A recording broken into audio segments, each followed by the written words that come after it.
2-yə, 3-ə və 7-yə böləndə qalıqda 1 alınan ən kiçik ədədi tapmalıyıq.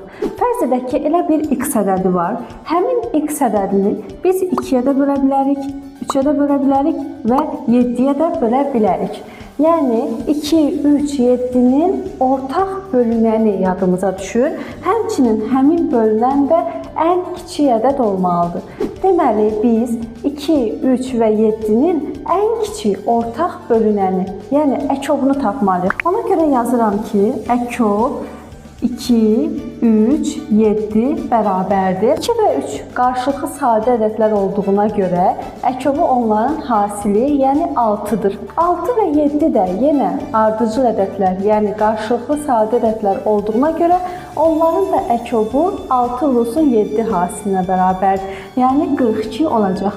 Beləliklə, biz tapmış olduq ki, 42 ədədi 2-yə, 3-ə, 7-yə bölünən ən kiçik ədəddir. Lakin 42 qalıqsız bölünür. Şərtdə demişdi ki, qalıqda 1 olmalıdır. Yəni, bu ədədin üzərində əlavə 1 var. Ona görə də x üstəgələk 1, yəni 42 üstəgələk 1 bərabərdir 43 ədədini tapmış oluruq.